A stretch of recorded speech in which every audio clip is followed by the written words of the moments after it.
One area that I have struggled in is organizing and documenting memories.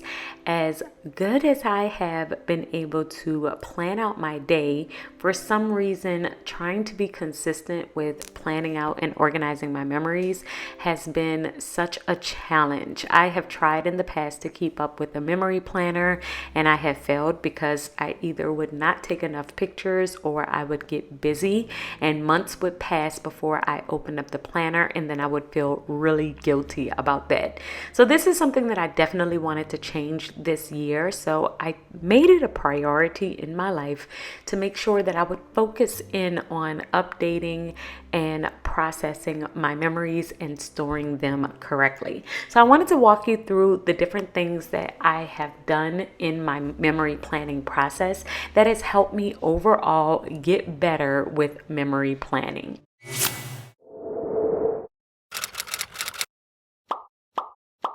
My first tip is to start off with a notebook. When I originally started, which was in January, I decided that I would not take on a full planner, that I would start with my Happy Notes notebook. So then that way I wouldn't feel as much pressure in order to make sure that I had planned every single week and put in pictures for every single week. I would take pictures from a particular event, like this one was from us going to the zoo, and then I would just decorate my spread with some pictures across the spread and then write in a little blurb of what we actually did that day. This made me feel so much more comfortable because I didn't feel like I was leaving a bunch of blank space throughout my entire planner, and I didn't feel as much pressure. So I only did 3 events when I was first starting off. I did one for January, which was my daughter's birthday, one for February, and one for March. And this is the one for March. And I felt like I had a good system going. So then I ended up switching over to the planner for the month of April. The second thing that I did in the month of April was start to plan out every single weekend in that month. So I started doing like a memory spread on my monthly calendar for that particular month. And what that allowed me to do was to kind of keep up with the little things that was going on in my life, the things that was bringing me joy, and the things that I just kind of wanted to keep track of and be able to look back on in my memory planner. I also keep a little notes in my phone of different places that we wanted to go. So we created like this family spring bucket list, and it made memory planning so much easier because I had it in my phone, I had it in my planner, and then when I was getting ready to plan out my weeks, I already knew what we were going to do for that particular weekend. So we established a family day every single Saturday, and my girls look forward to it. We get to plan out different events that we want to do in our city. We know we live in New Orleans, so we get to kind of explore and be tourists in our own city, and they really look forward to the weekends now because they know we're going to spend time together as a family. So once I started planning every single weekend, every single Saturday, and it was established as a family day, instead of trying to find something to kind of take a picture of every single day to add into my memory planner, I would just take a bunch of pictures of the event that happened on that Saturday. So for us, this particular week, we ended up going to a trampoline park. I took a bunch of pictures of us there. My girls got in the photo booth.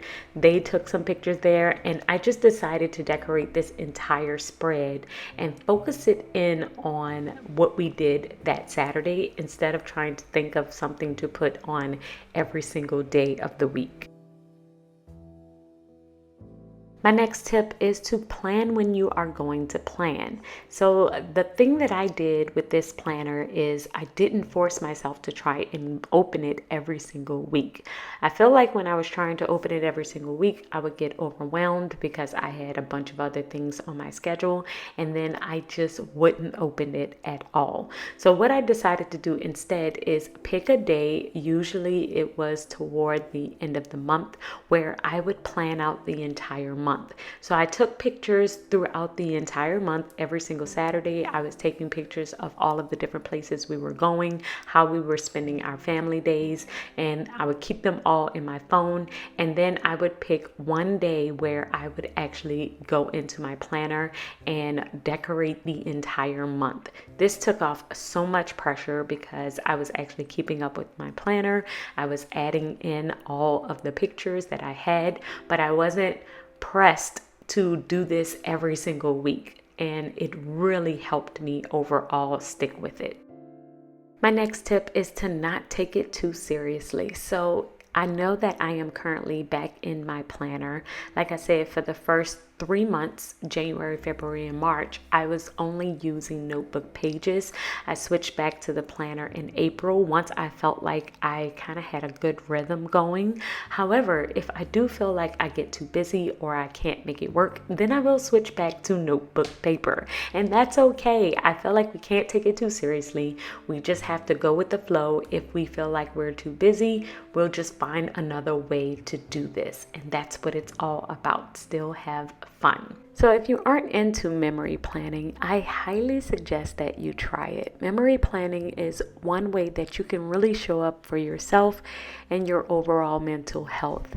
This process has helped me so much with my overall gratitude for the little moments that make up our lives. A lot of times we're thinking about our bigger goals and the bigger things that we want to accomplish, but true happiness is found in those very little minute moments that you may have already forgotten about, and adding them to a memory planner allows you to focus in on what really matters. I have found so much joy in creating and reflecting in this particular planner. With my other planners, I'm so functional.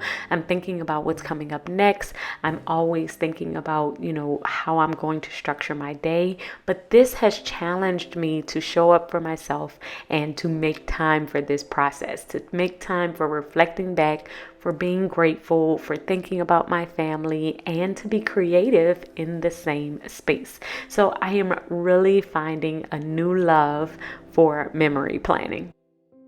So guys, those are my tips and the ways that I memory plan in my planner. Please let me know in the comments below.